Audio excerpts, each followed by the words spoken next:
Graças e paz, queridos.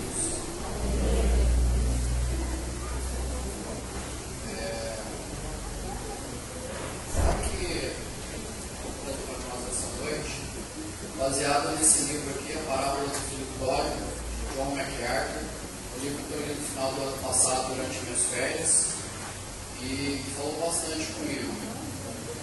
Aí eu tive a oportunidade de relê-lo novamente para poder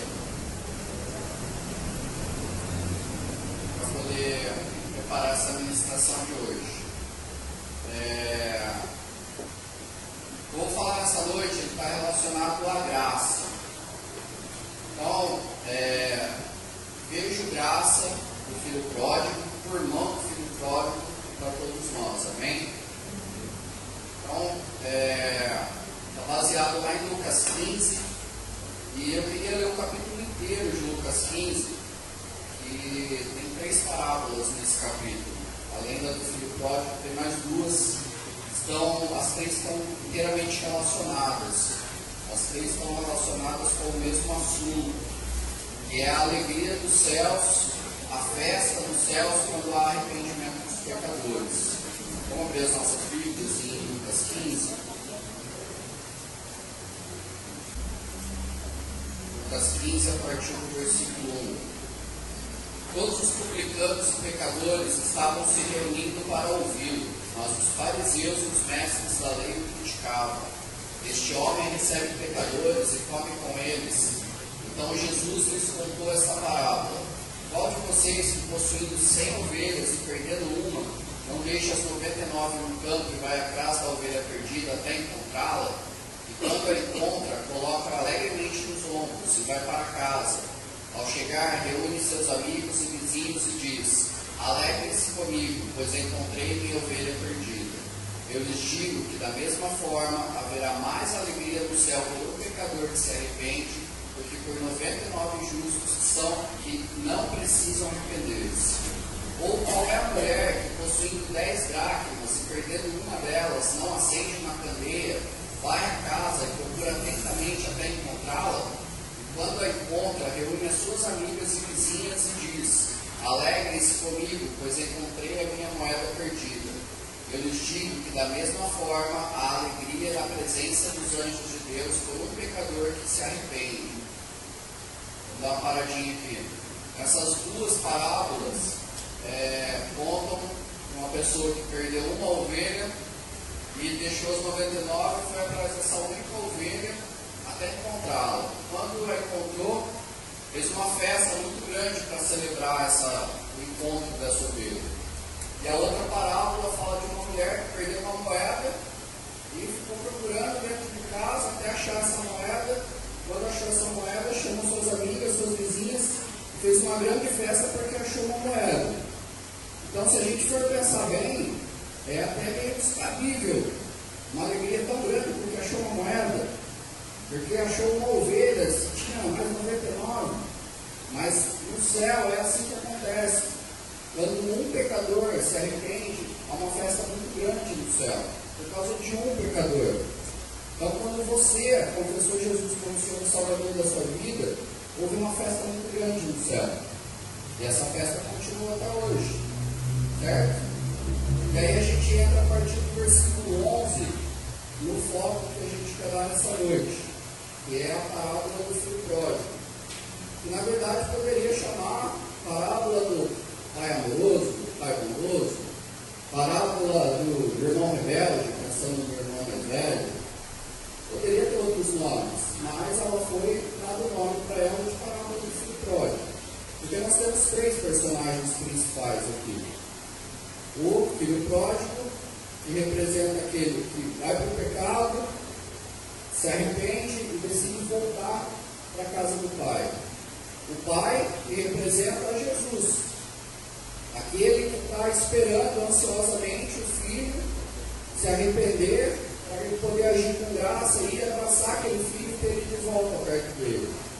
E o irmão mais velho, que nesse caso Jesus está direcionando especificamente para os fariseus, para os mestres da lei. Muitas vezes a gente não se atenta tanto a isso. Essas 3 parábolas, quando Jesus está contando, ele está falando, focando para os fariseus.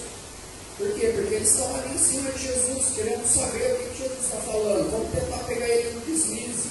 Porque eles queriam matar Jesus. Eles queriam dar um jeito de derrubar Jesus. Então, quando ele fala aqui do irmão mais velho, o foco todo do irmão mais velho está nos fariseus. E a gente vai, durante o tempo que a gente vai vendo aqui passo a passo, a gente vai descobrir isso. Então, versículo 11. Jesus continuou. O homem tinha 2 filhos. O mais novo disse a seu pai: Pai, quero a minha parte da herança. Assim, ele repartiu a sua propriedade entre eles. Não muito tempo depois, o filho mais novo reuniu tudo o que tinha e foi para uma região distante.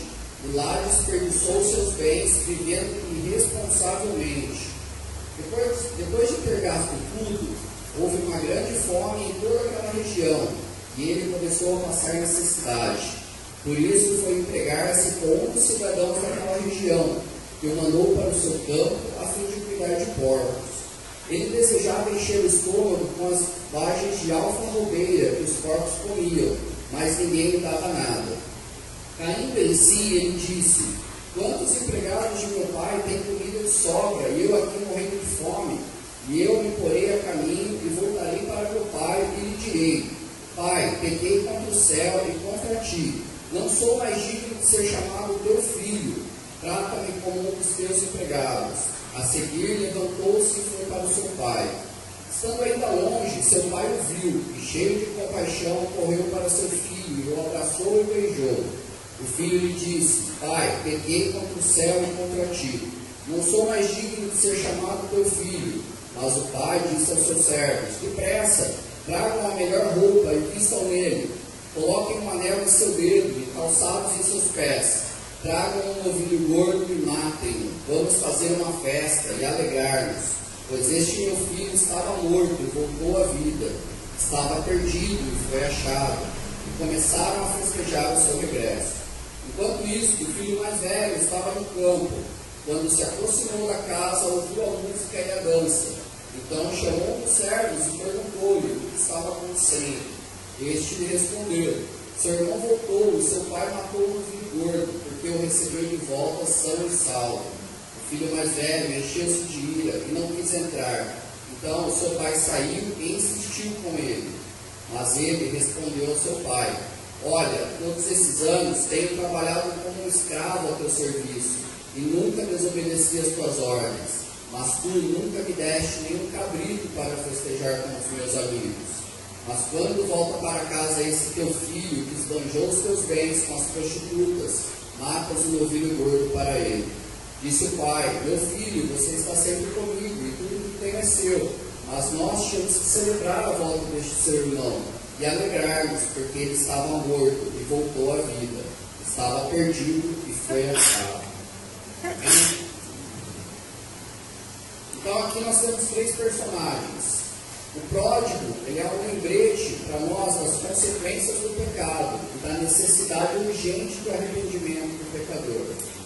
O pai ele demonstra uma recepção ansiosa e generosa para aqueles que se arrependem, mostrando a graça e a bondade de Deus. Ele não rejeita quem se achega a ele. É uma imagem do próprio Jesus. E o irmão mais velho é um lembrete que nenhuma demonstração de religiosidade ou respeitabilidade fingida substitui a redenção do Cordeiro.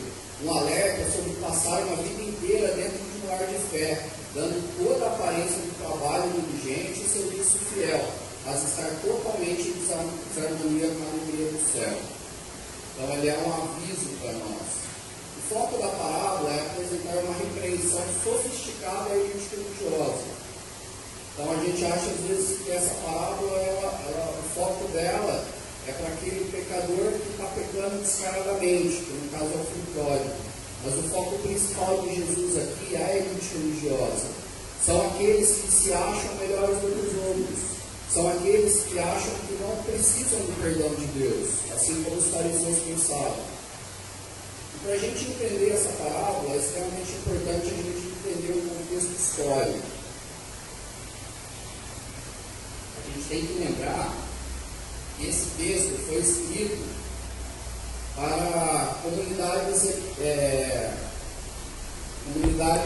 que viviam ali no século I, o povo judeu que estava ali. A cultura deles era totalmente diferente da nossa.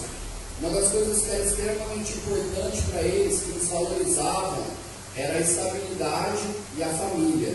A família tinha um papel muito importante para eles. E o pai, como patriarca dessa família, merecia toda a honra. Ele deveria ser respeitado acima de tudo dentro da família. Coisa que muitas vezes a gente não vê hoje. A gente percebe pela história que o pai era um homem de posses. Afinal, ele tinha servos e tinha um novilho gordo, que não era uma coisa que qualquer um tinha.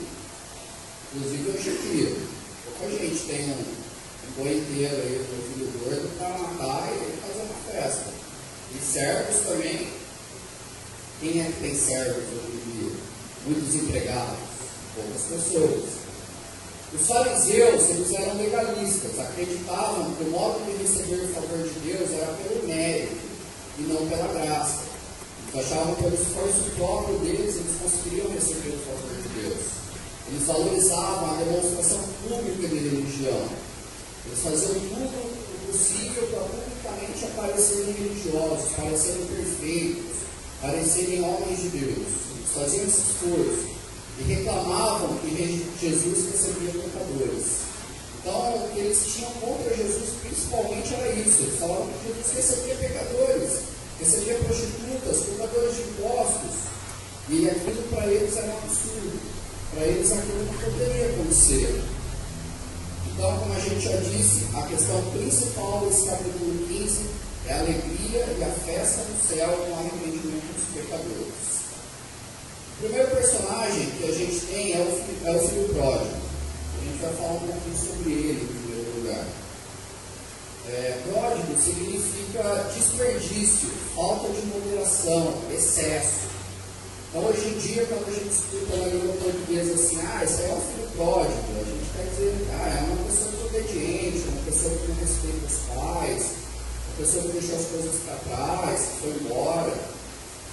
E é engraçado que uma pesquisa que eu estava fazendo, na língua inglesa, pródigo ele é usado somente na Bíblia. Na língua inglesa, o pródigo não tem muita colocação dentro da língua inglesa. E tanto que caiu em desuso. Então eles só encontram isso na Bíblia.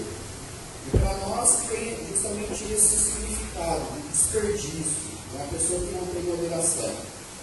Então, versículos 11 e 12. Jesus continuou, o homem tinha 2 filhos. O mais novo disse a seu pai: Pai, quero a minha parte da herança. Assim, o pai repartiu a sua propriedade entre eles.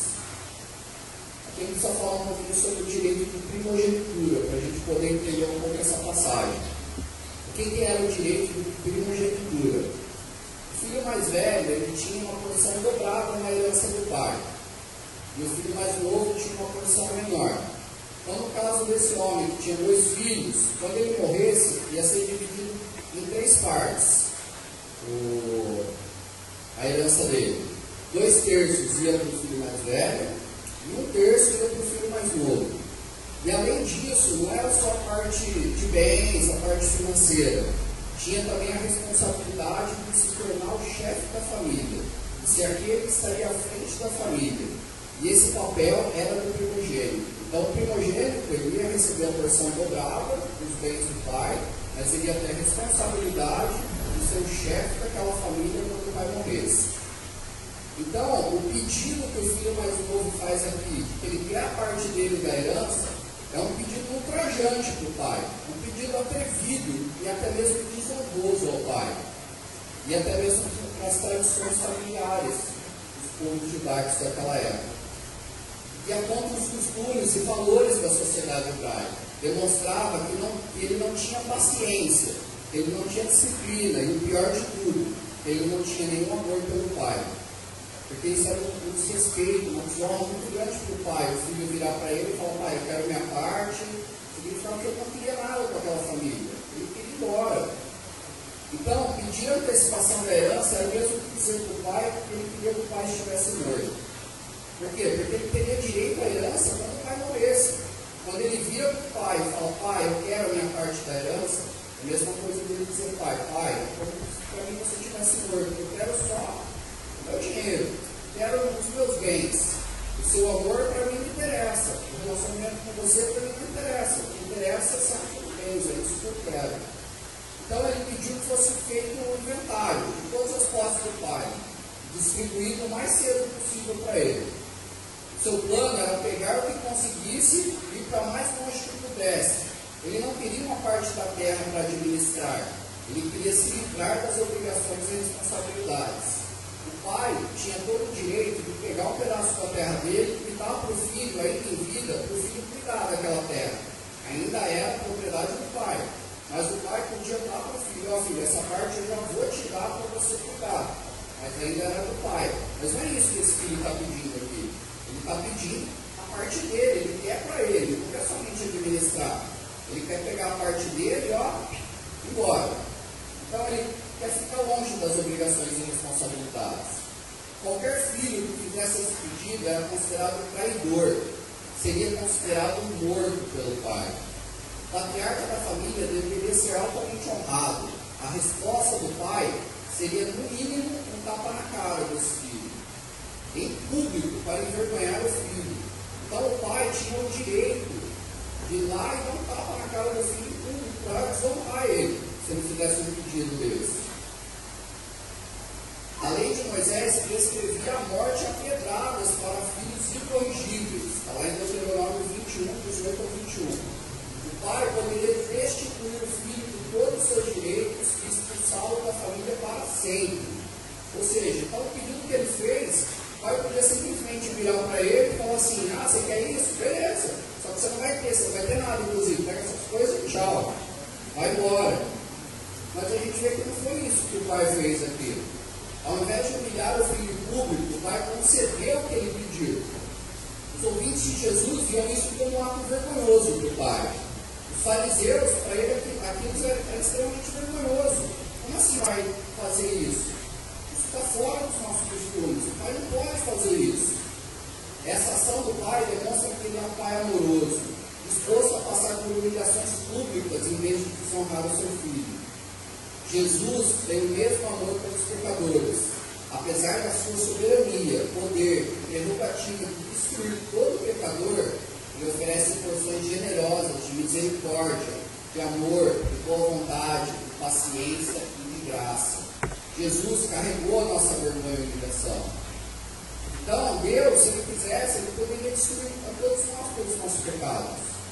Mas não, ele decidiu agir com graça, com misericórdia, através de Jesus. Ele deixou que nós escolhêssemos o caminho que queremos seguir. E esse pai com esse filho foi a mesma coisa. Ele poderia ter considerado esse filho morto, mandar ele embora de casa, mas não, ele deixou o filho fazer a escolha dele. Por quê? Porque ele queria um filho que realmente o amasse, um filho que decidisse querer estar com ele, não um filho que estivesse debaixo do seu teto apenas por obrigação. E Deus age assim com as nossas vidas. Ele quer que a gente tudo estar com Ele. Ele deixa a gente fazer a nossa escolha. Se você escolhe, eu não quero ficar debaixo da vontade de Deus, eu quero me distanciar de Deus, o nosso Deus não vai te obrigar a ficar ao lado dele. Ele vai fazer de tudo para você ficar, mas ele não vai te obrigar. Versículo 13. Não muito tempo depois, o filho mais novo reuniu tudo que tinha, foi para uma região distante, e lá desperdiçou seus bens vivendo irresponsavelmente.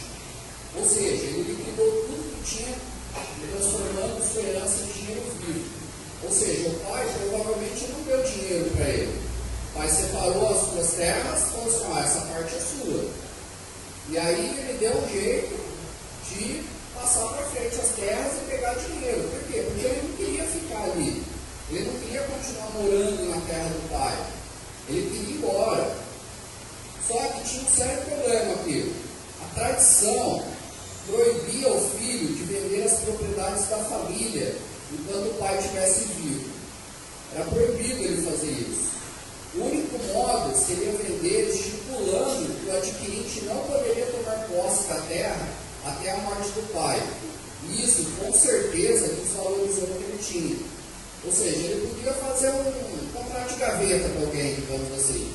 Pegava alguém lá, combinava com a pessoa, ó, essa terra que meu pai já me deu, meu cara está vivo ainda. Só que ele vai morrer um dia, então vamos combinar assim, você me paga, a terra é sua, e na hora que meu pai morrer, você faz o que você quiser com ela.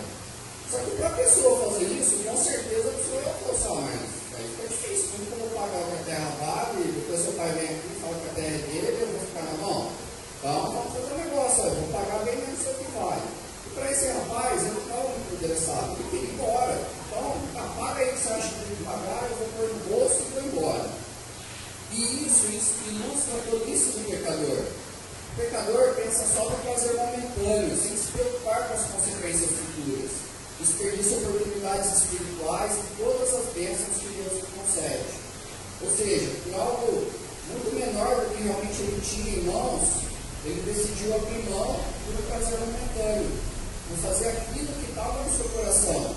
Não fazer aquilo que ia agradar a carne dele.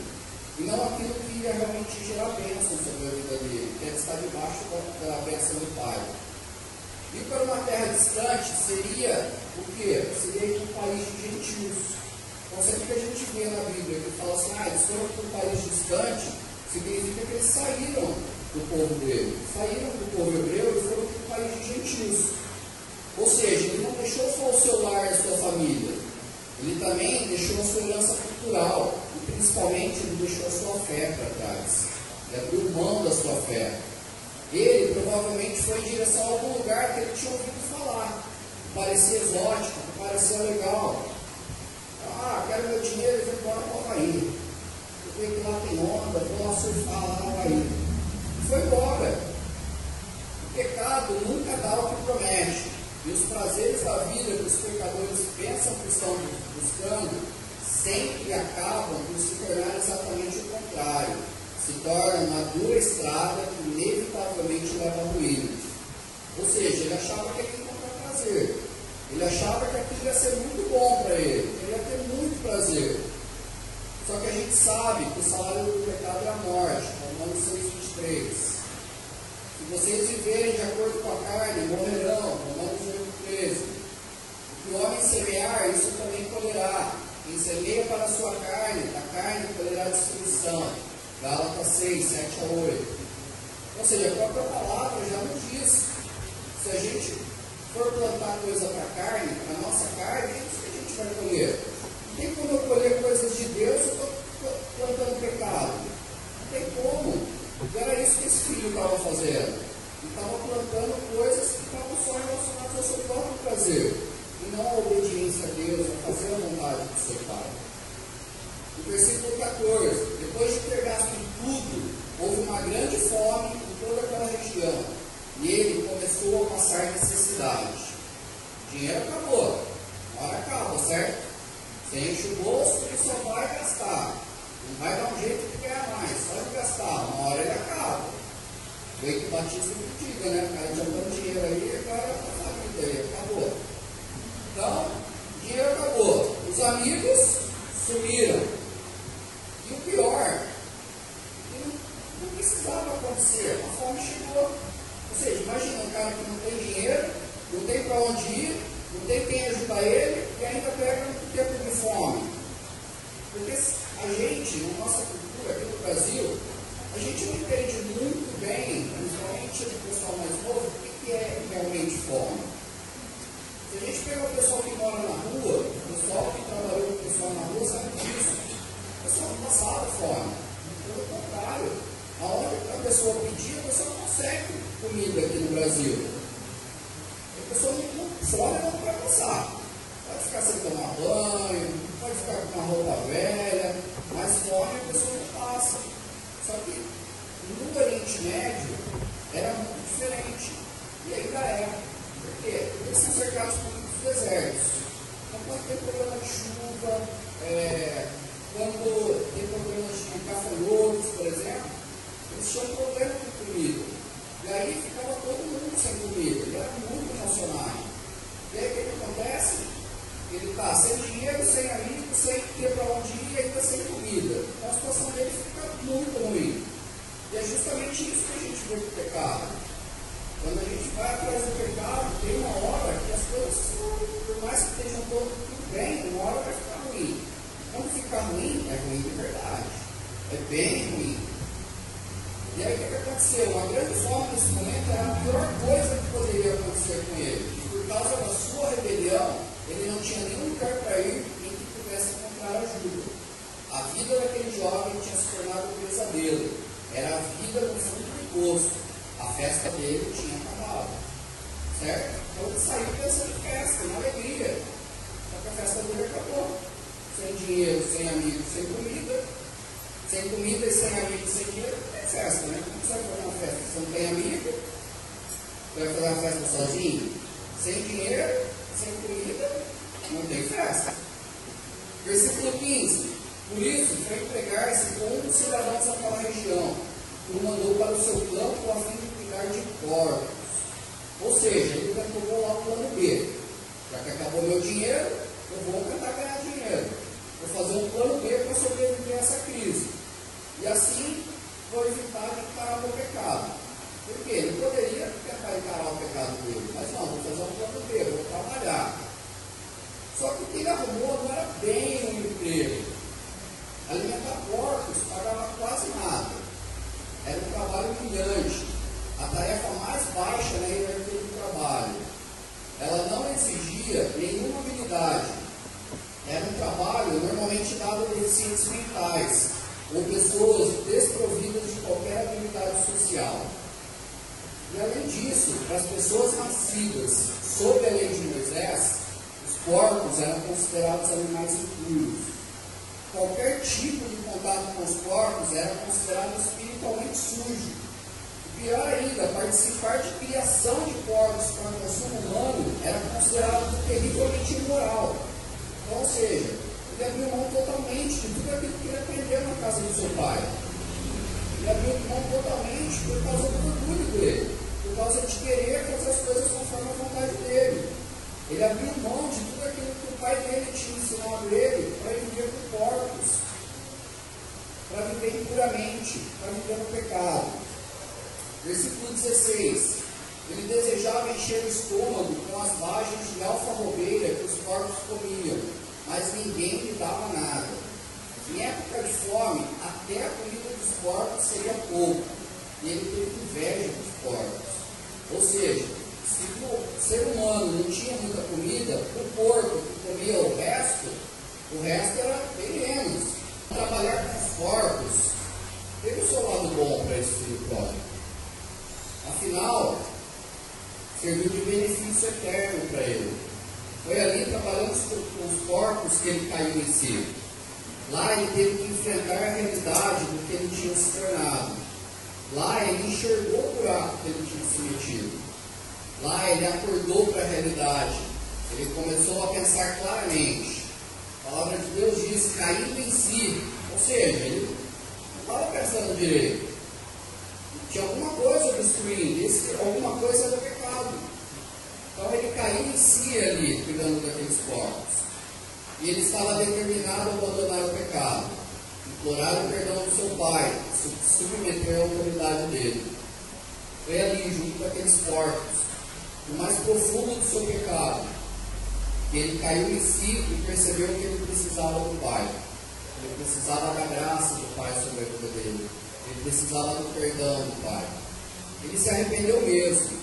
Podemos ver isso na sua honestidade, em cada etapa do plano que ele elaborou para seu retorno à casa do pai. Ou seja, ele tinha um plano, e esse plano agora era bom, certo? Porque até agora os planos que ele fez foi só furado. Agora esse plano era bom. E a gente pode ver isso através dos passos, ou seja, ele percebeu quão odioso havia sido o pecado cometido contra o pai. Ele reconheceu que ele pecou contra o pai dele. Ele reconheceu que o pai sempre ofereceu graça e bondade para ele. E não só para ele, mas para os seus empregados. Ou seja, ele fala, os empregados do meu pai são cuidados, são tratados bem, comem bem. Eu estou aqui no meio desses corpos. Ou seja, ele reconheceu que o pai dele era bom. Ele entendeu que era ele que estava errado. Não era o pai, era ele que estava errado. Ele estava disposto a enfrentar as consequências do seu pecado. Ou seja, está disposto a chegar diante do pai dizer, pai, eu sou digno de ser seu filho, me trata como um dos seus empregados. Então ele sabia que o que ele fez ia ter uma consequência, porque todos os pecados que a gente faz têm uma consequência. Ou seja, não vai passar batido. Você vai cometer um pecado, você vai ter uma consequência. E ele sabia disso. Então ele estava disposto a enfrentar essa consequência. Confessou-se indigno da graça em favor do Pai, confiaria na misericórdia dele. Ou seja, ele foi em direção ao Pai, confiando na misericórdia do Pai. E nós, com o nosso Deus, é a mesma coisa. A gente tem que ir na direção de Deus, confiando na misericórdia dele para as nossas vidas. Ele voltou-se para alguém que realmente podia ajudá-lo. Ou seja, ele próprio não podia ajudá-lo. Os amigos não podiam ajudá-lo. Os corpos, muito menos. O único que poderia ajudá-lo era o Pai. Era a única pessoa que ele poderia realmente se voltar para ser ajudado. A palavra grega para arrependimento é metanoia, que significa mudança de pensamento. Envolve um jeito totalmente novo de ver a vida. Uma mudança na visão de mundo. E é isso que vimos no arrependimento desse filho pródigo. Uma guinada poderosa, penetrante, devastadora, transformadora e geral na sua vida. É a implantação por Deus de um espírito e um coração inteiramente novo na vida dele. Os ouvintes de Jesus, o próprio filho pródigo, sabiam que a única forma de ter alguma chance de redimir o seu erro era uma vida de trabalho duro ao seu pai. Porque pela cultura deles, ele sabia que ele não ia voltar para a casa do pai, ia ficar tudo bem, beleza, entra aqui, vamos fazer que nada aconteceu. Não. Na cabeça dele, a gente vê isso claramente no plano que ele passou, que ele sabia que ele ia ter que fazer alguma coisa para redimir o seu pecado. Para os fariseus, isso era mais evidente ainda, porque toda a religiosidade dos fariseus estavam baseadas nisso, em atitudes deles para redimir o pecado, e não na graça de Deus, mas sim em atitudes deles. Mas alguma coisa dizia aquele filho que ele podia contar com a misericórdia do Pai, com o perdão do Pai, com o amor dele. Isso é a essência da fé salvadora. Então, quando nós temos fé, nós acreditamos na misericórdia do nosso Pai, nós acreditamos no perdão do nosso Pai, nós acreditamos no amor do nosso Pai. Quando nós temos fé, nós sabemos que Ele vai agir com graça nas nossas vidas, que Ele vai nos amar, mesmo nós não sermos merecedores. Ele vai ter misericórdia de nós, mesmo nós sermos merecedores de condenação, Ele vai agir com misericórdia e não vai nos condenar. Versículo 20, só a parte inicial dela. A seguir, levantou-se e foi para seu pai. Uma indicação clara que o arrependimento era genuíno é que ele seguiu adiante o que tinha proposto a fazer. Os seus planos não eram como resoluções banais de ano novo. Porque quantas vezes o pecador reconhece o seu pecado, traça um monte de plano, mas fica só em passar o plano e não acontece nada. Chega amanhã e está pecando de novo. Chega amanhã e está fazendo do mesmo jeito. Parece resolução de ano novo. Esse ano eu não vou pecar mais. Esse ano eu não vou mentir mais. Aí chega no dia 1º de janeiro, na verdade está mentindo, já falou já. Dia 1º já está mentindo de novo. Mas não, esse filho, a indicação do arrependimento dele foi que ele se levantou onde ele estava e foi em direção ao Pai. Então a indicação realmente do arrependimento verdadeiro é a gente se levantar e ir em direção ao Pai.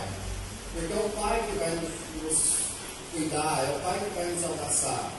E o pecado maior desse filho, o pecado com maior potencial maligno que ele tinha cometido, era a grande distância que ele tinha colocado entre ele e seu pai.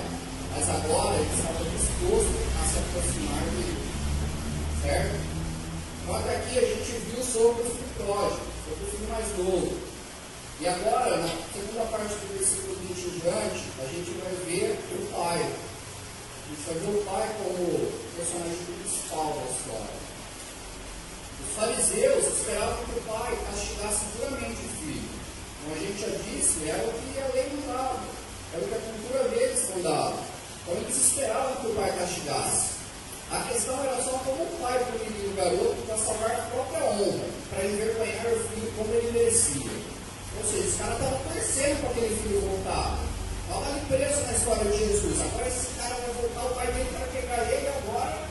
Agora ele vai fazer o que devia fazer de verdade com esse menino. Agora ele vai apanhar. Agora ele vai ser humilhado. Era isso que os fariseus estavam pensando. Não seria nada extraordinário se o pai simplesmente se recusasse a ver o rapaz face a face. O pai poderia se recusar a vê-lo. O pai poderia fazer o filho sentar-se do lado de fora da casa por vários dias para ser desonrado e sofrer escárnio da comunidade. Como as comunidades eram pequenas naquela época, todo mundo já estava sabendo o que tinha acontecido. Todo mundo já sabia da desonra daquele filho do seu pai. Então o pai poderia muito bem, quando o filho voltasse, falar assim para um servo dele: não, deixa esse rapaz sentado aí na porta de casa, e quando der vontade eu vou lá falar com ele. Deixa ele ser desonrado aí na porta de casa. Deixa ele ficar aí para as pessoas zombarem dele. O pai poderia fazer isso. Era extremamente normal. E era até o que os fariseus pensavam que o pai iria fazer. E depois dessa espera de alguns dias, se o pai decidisse ver o filho deveria se ajoelhar e beijar os pés do pai. O pai o receberia com fim de diferença, de maneira formal, sem demonstrar nenhuma afeição ou carinho pelo filho. O pai daria alguns termos para o emprego dele, declararia o que ele esperava do garoto, que tipo de trabalho ele ia realizar, viraria as costas e voltaria para sua casa. Essa seria a atitude normal naquela cultura. Tudo bem, ele quer voltar? Deixa ele voltar aí, mas ele vai fazer tal trabalho, vai ficar em tal lugar, ele vai ganhar, vai ser isso, e pronto. E tratar ele como um mero servo, um mero empregado. Mas a gente vê no versículo 20, na segunda parte: estando ainda longe, seu pai o viu, e cheio de compaixão, correu para seu filho e o abraçou e beijou. Ali estava um pai ansioso para perdoar livremente. Ele estava ansioso por ter o seu filho novamente nos seus braços. Ele queria perdoar completamente. É o primeiro sinal de arrependimento do seu filho. Então Deus é da mesma maneira conosco. Ele está ansioso para nos receber. Ele só está esperando um passo de arrependimento nosso, para ele poder correr em nossa direção. O pai ansiava pelo retorno do filho. Afinal, ele estava observando. Ou seja, o que ele estava observando? Ele estava esperando que o filho voltasse. Ele deve ter subido para o ponto mais alto da sua casa para observar o horizonte, orando pelo retorno do filho, pensando como seria esse retorno. Então imagina o desespero desse pai, querendo que o filho voltasse, querendo ter seu filho de novo, perto. Provavelmente era dia quando o pai avistou o filho, porque ele fala que viu o filho ao longe. Ou seja, para você ver o filho ao longe, ainda mais naquela época que tinha iluminação pública, quando tinha galera da escuridão à noite, deveria ser dia para ele ter visto o filho ao longe. Então, isso significava que o vilarejo estava cheio de gente. No momento que o filho se aproximasse do vilarejo, alguém ia reconhecê-lo, ia correndo e contar para o seu pai. Ou seja, o pai não necessariamente precisava ficar esperando. Alguém ia reconhecer o menino e ia avisar o pai. Mas não, o pai estava observando e esperando. E por que o pai estava observando e esperando? O pai, assim como Jesus, busca fielmente o pecador. Ele faz a primeira proposta. Ele paga o preço da redenção. Ele chama, justifica, santifica e glorifica cada pecador que crê e se arrepende. Todo aspecto da nossa salvação é obra da sua graça. Ou seja, toda a nossa salvação é da graça de Deus. Não é pelo nosso mérito, pela nossa força. O nosso passo é o arrependimento. E o resto é a graça de Deus agindo sobre as nossas vidas. O pai queria alcançar o filho antes dele chegar no vilarejo. Para quê? Para protegê-lo da zombaria e escárnio. Com certeza, quando aquele filho chegasse no vilarejo, as pessoas iam zombar dele. As pessoas iam criticá-lo, mas o pai queria que isso não acontecesse. O pai queria encontrá-lo antes das outras pessoas. Por quê? O pai carregaria a vergonha e suportaria a zombaria no lugar dele. Foi o que Jesus fez por nós na cruz. Ele suportou a vergonha que era nossa lá naquela cruz. Ele foi zombado naquela cruz por nós. E esse pai teve a mesma atitude de carregar a vergonha e a zombaria no lugar do filho. O ato do pai de correr em direção ao filho foi visto como uma quebra vergonhosa de decoro. Nobres e adultos naquela cultura não corriam. Isso era coisa de garotinhos, de servos. Era vergonhoso para um homem correr naquela época. Imagina, os caras usavam aquelas vacas, aqueles negócios compridos, o cara segurando assim, correndo. Imagina a vergonha para esse pai. Mas ele não ligou para essa vergonha. Nós vemos isso como um ato de um pai terno. Mas os fariseus viam isso como algo escandaloso e ofensivo. Quando a gente lê a história do filho pródigo, a gente acha essa atitude do pai maravilhosa. Nossa, que pai amoroso. Mas para os fariseus, isso era ofensivo. Como assim? O cara saiu correndo na direção do filho. Isso era escandaloso. Isso não poderia acontecer. Ele abraçou e beijou o seu filho. E aqui, quando a palavra que fala beijou, significa beijou continuamente. Ou seja, ele não simplesmente falou, deu um abracinho, beijo no filho. Ele catou, agarrou aquele menino e ficou beijando ele, abraçando, muita alegria de ter recebido o filho de volta. Imagina, ele estava fedido, o cara morava no meio dos corpos. O pai foi lá, abraçou, beijou aquele menino. Ele tomou a desgraça do rapaz para si, tirando todo o orgulho dele mesmo, renunciando ao seu direito do pai, não se importando com a sua honra. Por quê? Porque toda a zombaria que seria para aquele menino foi para ele naquele momento. O foco foi para ele, ele tirou o foco daquele rapaz. Os abraços e beijos foram um gesto de aceitação plena, de amizade, de amor, de perdão, restauração e total reconciliação com seu filho. Versículo 21. O filho lhe disse: Pai, pequei contra o céu e contra ti. Não sou mais digno de ser chamado teu filho. Mas o pai disse aos seus servos: Depressa, tragam a melhor roupa e vistam nele. Coloquem um anel em seu dedo e calçados nos seus pés. Tragam um ovinho gordo e matem-no. Vamos fazer uma festa e alegrar-nos. Ou seja, o filho começou a dizer que tinha ensaiado. Vocês lembram que ele tinha um plano lá atrás? Ele ensaiou tudo que ele ia falar para o pai. Ele começou a falar o que ele tinha para falar, mas o pai o interrompeu, ele não falou tudo que ele tinha planejado. O pai o interrompeu e deu ordens para os servos para recolocar o rapaz no posto do filho. Ele chegou pensando em ser um servo, mas o pai o levou ao status de filho amado. Ou seja, o pai fez muito mais do que ele imaginava, do que ele pensava. Ele chegou lá pronto para, na melhor das hipóteses, ser aceito como servo. Mas não, o pai prontamente o elevou novamente ao posto do filho amado.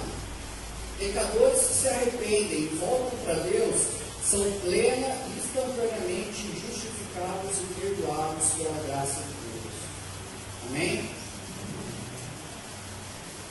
O pai deu 3 presentes para esse menino: calçados, roupas e um anel.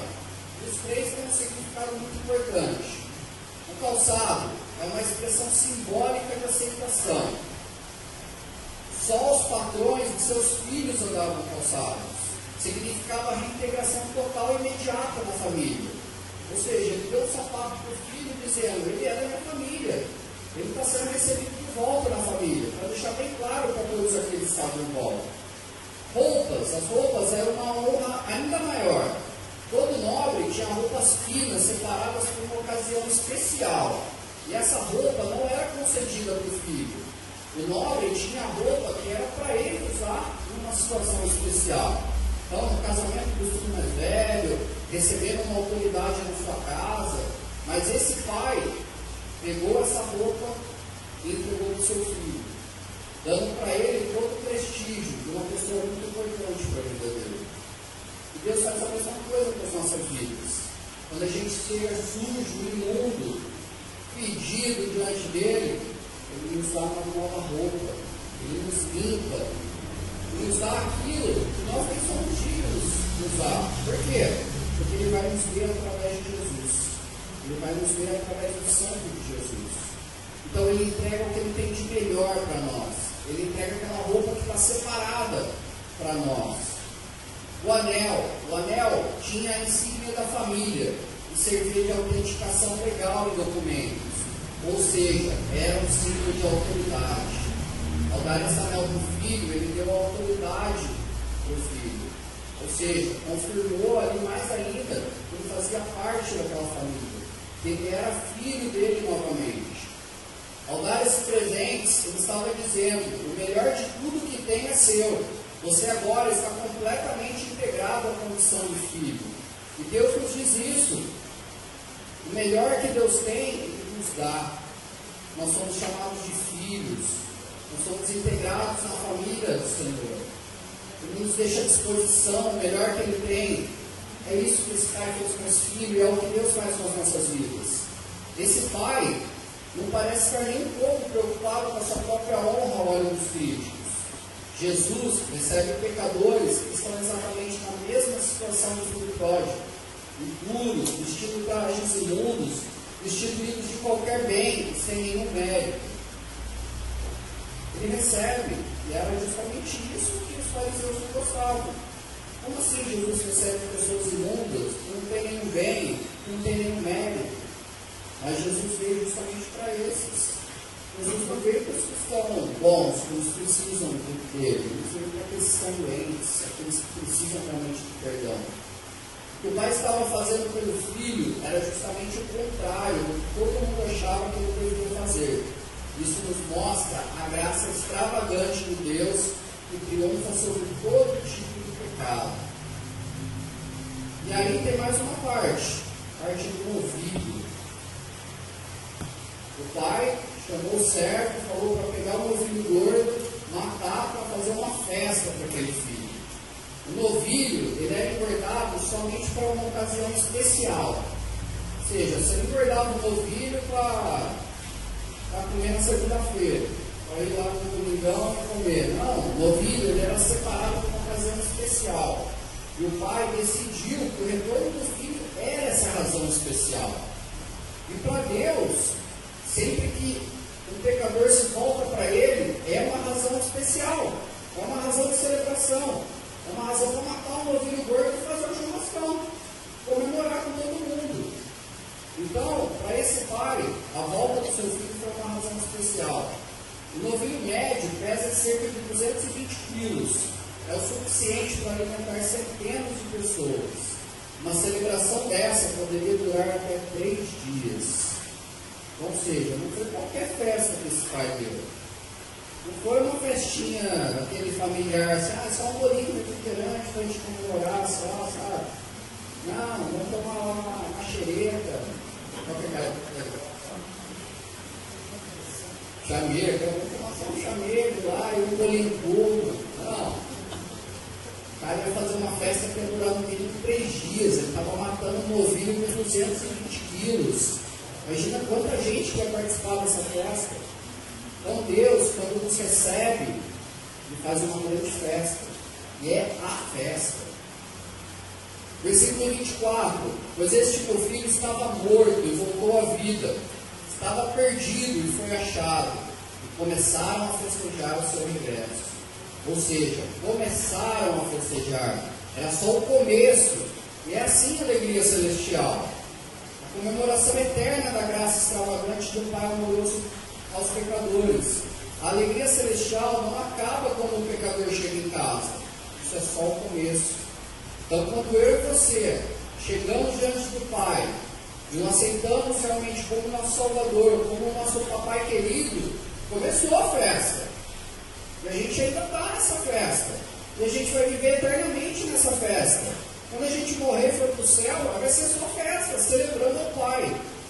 Não vai ser celebrando a nós que não, nos arrependemos, agora vamos lá celebrar porque a gente se arrependeu. Não, essa festa é do Pai. Do Pai que entregou o seu Filho para morrer na cruz por nós. A festa é para Ele. E nós fazemos parte dessa festa. Nós vamos celebrar com Ele. Vamos passar a eternidade numa comemoração sem fim pela alegria do nosso Pai Celestial. Aí aqui entra quem? O nosso último personagem. E o foco principal dessa parábola. O filho mais velho. Existem 2 tipos básicos de pecadores. Aqueles que são diretos e intrépidos em sua maldade, que não ligam muito para quem vê o que eles fazem. Ou seja, aquela pessoa que peca e não está nem aí. Vou pecar mesmo, deixa a pessoa ver, ninguém tem nada a ver com a minha vida, eu faço o que eu quiser e assim eu toco minha vida. Existe esse tipo de pecador. Existe um outro tipo de pecador, que é aquela pessoa que peca secretamente, que prefere pecar quando ninguém está vendo. Eles tentam mascarar os seus pecados de várias formas, e muitas vezes até com pretensão religiosa. O pecador direto está muito mais propenso a encarar a realidade da sua própria derrota, arrependimento e busca da salvação. Por quê? Todo mundo já sabe do pecado dele, então é fácil ele se arrepender. É muito mais fácil ele dar o braço a torcer que ele é pecador, porque todo mundo já sabe. Agora, aquele que peca escondido, que ninguém sabe, ele tem uma barreira muito grande de se arrepender. Ele tem uma dificuldade muito grande de reconhecer o seu pecado. As outras pessoas, mas esse cara é pecador, já que o cara era santo, já que o cara é o bonzão, agora o cara é pecador. Então essas pessoas têm mais dificuldade. O filho mais velho é um emblema de todos os pecadores que aparentam honra, moral superficial ou religiosidade de fachada. Ele traz um ressentimento pelo irmão e um ódio pelo pai. As pessoas costumam supor que o filho mais velho representa um cristão verdadeiro, fiel a Deus por toda a sua vida, mas que de repente é surpreendido pela generosidade do pai em relação ao irmão desobediente, e por isso fica um pouco ressentido. Às vezes a gente é levado a crer, quando a gente lê essa parábola, que o irmão mais velho é a perfeição em pessoa, é alguém que está ali como um cristão verdadeiro, e que ficou bem magoado, porque o pai, fez uma festa para o irmão aí, eu estava aqui, fez uma festinha para mim foi só um bolinho no chameiro, o irmão foi no novilho. Então, tipo assim, a gente às vezes é levado a pensar assim, mas na verdade, esse irmão não é esse cristão verdadeiro. Ele é uma pessoa que peca, mas de maneira escondida. Essa interpretação deixa escapar o principal foco da parábola. O filho mais velho nunca foi realmente dedicado ao pai. Ele descreve o hipócrita religioso. Ele é a figura do fariseu na história de Jesus. Então Jesus usa o filho mais velho justamente para bater nos fariseus que estão ali, para usar uma aplicação prática dos fariseus, numa linguagem que eles estavam aprendendo. Versículo 25. Enquanto isso, o filho mais velho estava no campo. Quando se aproximou da casa, ouviu a música e a dança. Era provável que ele estivesse supervisionando uma equipe de servos que faziam o trabalho na propriedade do pai. Afinal de contas, ele era o filho mais velho. O pai lhe dava responsabilidades para ele já ir aprendendo como lidar com a propriedade. Afinal de contas, quando o pai morresse, era ele que teria que estar à frente de tudo aquilo. Ele estava completamente alheio ao que tinha acontecido naquele dia. Ele não sabia da comemoração que estava acontecendo. O pai provavelmente já havia pensado em como o filho mais velho reagiria. Como que ele ia reagir à volta do seu irmão? Talvez por isso ele nem tenha deixado a par do que estava acontecendo. Afinal, o pai conhece tudo que tem, né? Mas quando ele chegou, o barulho era muito alto. Imagina uma festa desse nível, o barulho que era. Com uma festa desse tamanho, provavelmente ele começou a ouvir a música quando ainda estava de casa. Ele ficou surpreso. Compreensivelmente ele ficou curioso. Então imagina, você chega na sua casa, você trabalhou o dia inteiro, chega na sua casa, lá na esquina você está escutando música, uma festona, um monte de carro parado lá na frente da sua casa. Assim, caramba, não é aniversário do meu pai, não é aniversário da minha mãe, não é meu aniversário, os caras estão fazendo festa do quê? Ou seja, ele chegou curioso lá, estão festejando o que aqui? Então versículo 26. Então chamou um dos servos e perguntou-lhe o que estava acontecendo. Este lhe respondeu: seu irmão voltou, seu pai matou um novilho gordo, porque o recebeu de volta são e salvo. A surpresa do filho mais velho é compreensível, certo? Ou seja, não chegou embora, então é compreensível ele ficar surpreso. Mas a indignação dele não tinha justificativa. Não tinha justificativa para ele ficar indignado do jeito que ele ficou. Seria natural que ele fosse em direção à festa para ver com seus próprios olhos o que estava acontecendo. Mas não, aquele jovem estava desconfiado. Os legalistas normalmente estão desconfiados. Ele estava perplexo, confuso e nada satisfeito em ver uma festa na sua casa sem ele saber o porquê. Ele perguntou a um dos servos o que estava acontecendo, sugerindo a exigência de uma explicação. E aqui, quando ele usa a palavra servo, ele quer dizer um servo pequeno. Por quê? Os servos adultos, todos eles estavam servindo dentro da casa por causa da festa. Quem estava lá fora eram os filhos dos servos. Então, ou seja, poderia ser algum jovenzinho, alguma criança que estava ali fora. E ele chegou exigindo: o que está acontecendo aqui? Eu quero saber que festa é essa. E o engraçado é que o servo respondeu esperando que ele recebesse bem aquela notícia. A gente viu o jeito que ele falou: seu irmão voltou, seu pai matou o novilho gordo, porque eu recebeu de volta só um salvo. Ou seja, ele deve ter falado todo empolgado para aquele filho. Mas ele não gostou muito da ideia, não. Então, no versículo 28, o filho mais velho encheu-se de ira e não quis entrar. Então, seu pai saiu e insistiu com ele. Ele reagiu com extrema fúria e se recusou a entrar. Essa fúria não foi totalmente dirigida ao irmão, e sim ao pai. Ou seja, ele não estava enfurecido totalmente porque o irmão tinha voltado, mas porque o pai tinha recebido daquele jeito. Então a fúria principalmente era em relação ao pai. Ele não ligou a mínima para a alegria do pai. Ele não estava interessado em se unir àquela comemoração. Os fariseus, com certeza, viram essa atitude como uma atitude correta. Aqui os fariseus ficaram felizes, pois esse cara é dos nossos. Está certo ele. Por quê? Porque os fariseus não tinham apreço pela graça, porque achavam que não precisavam dela. A lição começava a ficar clara aqui. Uma chamada urgente a um despertar por parte dos escribas, fariseus, sacerdotes e líderes religiosos que sejam hipócritas e moralistas. Ou seja, começa a ficar claro para os fariseus e para os líderes religiosos que Jesus estava falando com eles. A pessoa que fica com raiva do lado de fora do banquete, se recusa a entrar, deve encarar a realidade e que se excluiu completamente do reino de Deus. Ou seja, Deus tem um banquete preparado para nós. E a escolha é nossa se a gente vai entrar ou não para festejar nesse banquete. A escolha é nossa, o banquete já está pronto. Deus já deixou o banquete pronto. E quando a gente se recusa a entrar nessa festa, a gente não está recusando a festa, a gente está recusando aquele que preparou a festa. A gente está recusando a Deus. Foi isso que esse filho fez. Ele recusou o pai. Mas o pai, num ato de amor, saiu da comemoração e foi lá fora onde o filho estava, fazendo birra, né, o filho lá. E começou a insistir para que o filho deixasse de lado a amargura, entrasse e se juntasse à comemoração. O pai não deu muito bem chegar e falou: meu filho, levanta aí, entra, não quero saber de sair fora, a festa lá dentro, não quero conversa com você não. Eu podia fazer isso.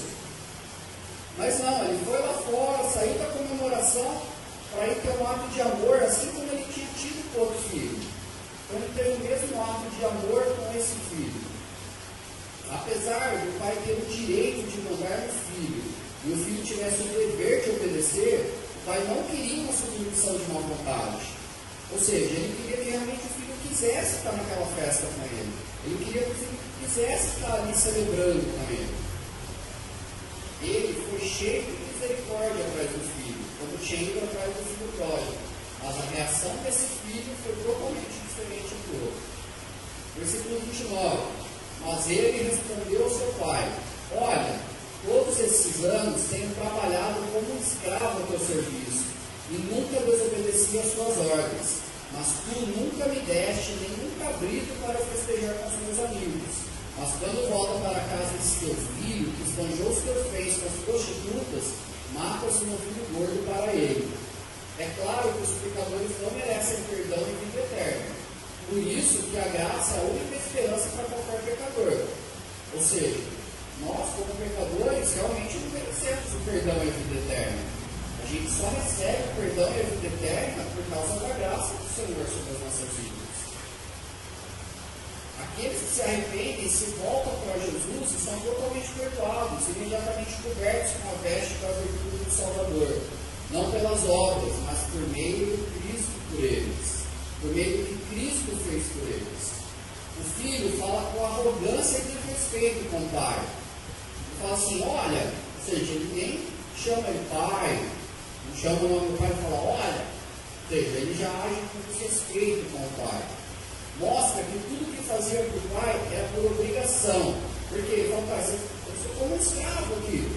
Ou seja, ele enxergava que tudo aquilo que ele fazia ali embaixo do lar do pai era uma obrigação para ele. Ele não fazia por amor ao pai, por obediência ao pai, mas por obrigação. Ele se tornava um escravo. E tinha uma autoavaliação audaciosa. Ou seja, ele se achava, na verdade, mais do que ele era. Ele fala lá, nunca desobedeci as tuas ordens. Ou seja, eu sou cara, eu nunca desobedeci você. Sou melhor que qualquer um aqui.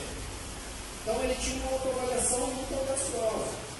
Ele estava convencido que merecia muito mais do que o pai lhe tinha dado.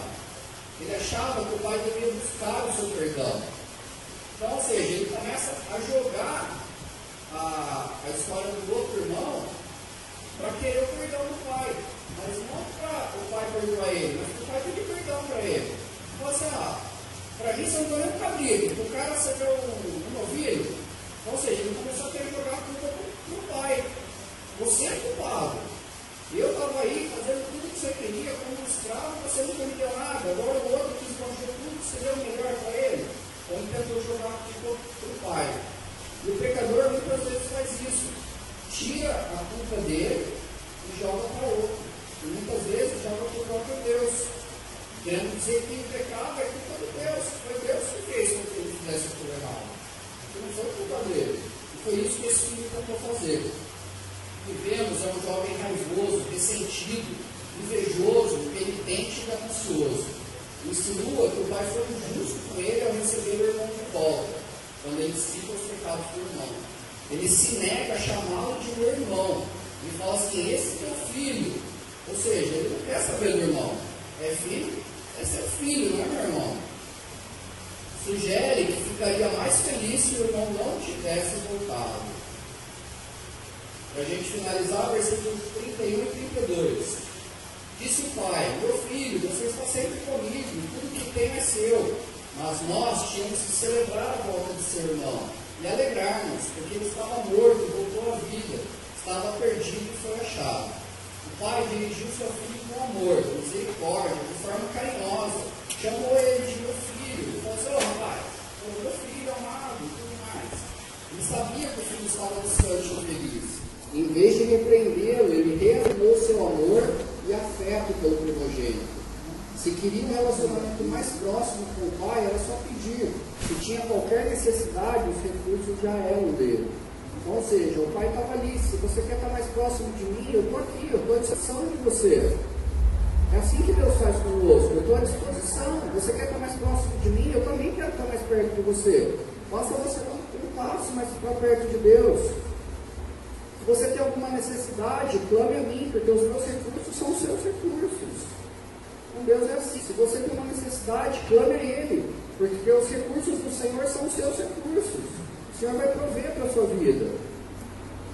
E o pai afirma que eles deveriam celebrar o arrependimento e a nova vida do irmão. Ou seja, isso é extremamente importante para o pai. Celebrar essa nova vida. Ele quer celebrar essa nova vida. Ele quer que nós façamos parte dessa celebração. Só que aí acontece um negócio aqui nessa parábola que é um pouco estranho. A parábola termina. E aí? Estão lá na porta da casa, conversaram, cada um no seu argumento e acabou a história. Dá uma vontade de imaginar, de tentar escrever lá qual é o final da história. Mas Jesus, ele molda a conclusão, ele simplesmente sai sem resolver a tensão entre o pai e o filho. O fim da parábola, sem uma conclusão, coloca um estresse extra na história, faz com que tenhamos vontade de escrever o que queríamos. Qual o final que você daria a essa história? Como você acha que acabou essa história? Lá, abraçou o filho, não, deixa Deus, tá embora, vamos fazer uma festa. Ele se arrependeu e foi tudo para a festa. O que vocês acham?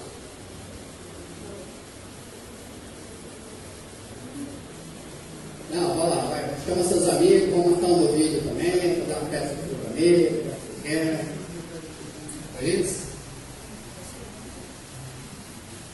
A gente precisa lembrar o seguinte: Quem que é o filho mais velho aqui na história? Quem que Jesus está representando aqui? Fariseus. Então, na verdade, o final não é tão feliz. A gente é tentado a decidir um final bom, né? Porque sempre é um final feliz. O final não é muito bom.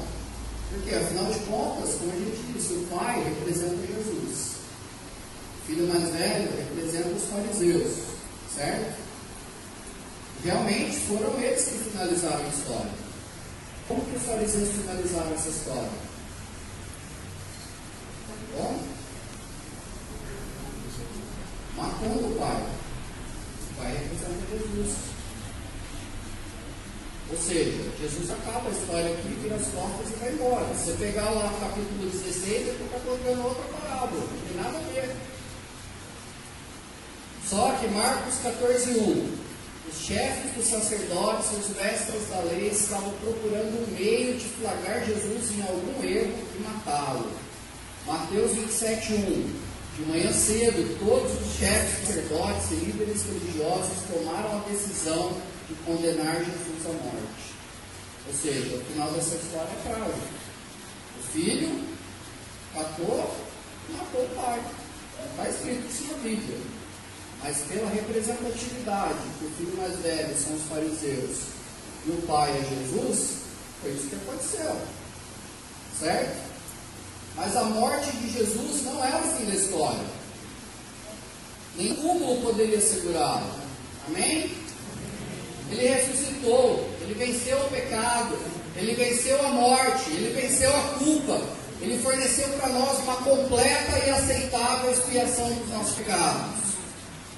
Então a morte dele não é o fim, porque ele ressuscitou, para que nós possamos vencer o pecado, para que nós possamos vencer o inimigo e possamos viver debaixo do lar do nosso Pai. Podemos fazer parte dessa família, vivemos juntos com Ele. O Espírito e a noiva dizem: vem, e todo aquele que ouvir, diga: vem. Quem tiver sede, venha, e quem quiser, beba de graça da água da vida. Apocalipse 22:17. Agora, cabe a nós aproveitarmos essa festa. Cabe a nós proclamarmos essa festa àqueles que ainda não conhecem Jesus. Cabe a nós proclamarmos essa salvação para aqueles que ainda não conhecem. Então, eles mataram a Jesus, mataram. Mas Ele ressuscitou, venceu a morte, venceu o pecado, nos deu vitória, nos deu autoridade sobre o pecado. E hoje nós somos entregues diante do Pai como filhos amados. Deus nos chama de filhos amados.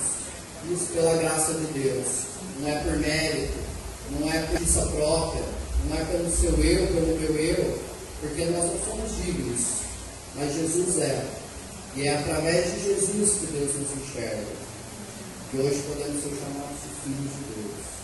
Amém? Vamos curvar as nossas cabeças. Senhor Jesus, queremos te louvar, Senhor.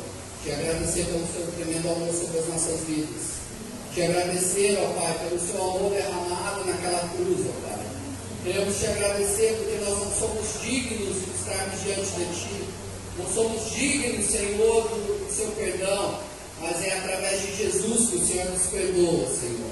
É através de Jesus que o Senhor nos chama de filhos amados, ó Pai. E queremos nessa noite nos colocarmos diante de Ti, como filhos obedientes, filhos que se arrependem do seu pecado, se colocam diante de Ti, buscando a Tua presença, ó Pai. Queremos estar mais perto de Ti nesse dia, Senhor. Vivendo pela Sua graça, Senhor. Vivendo na Sua obediência. Vivendo aquilo que o Senhor tem separado para nós, ó Pai. Sabemos que o Senhor tem um banquete para as nossas vidas. Sabemos que o Senhor tem algo muito maior do que temos experimentado. E queremos nos servir desse banquete para a honra e glória do Teu nome, Senhor. Queremos proclamar a Tua palavra, Senhor, para que muito mais pessoas possam se servir desse banquete. Possam vir festejar conosco, Senhor. Possam vir festejar, Senhor, nessa festa do novilho, Senhor. Que o Senhor possa realmente cuidar das nossas vidas. Possa nos fortalecer, Senhor. E que possamos estar obedientes à Tua vontade nesse dia, Senhor. Queremos Te louvar, Senhor. Te agradecer em nome de Jesus. Aleluia, Senhor. Glória a Deus.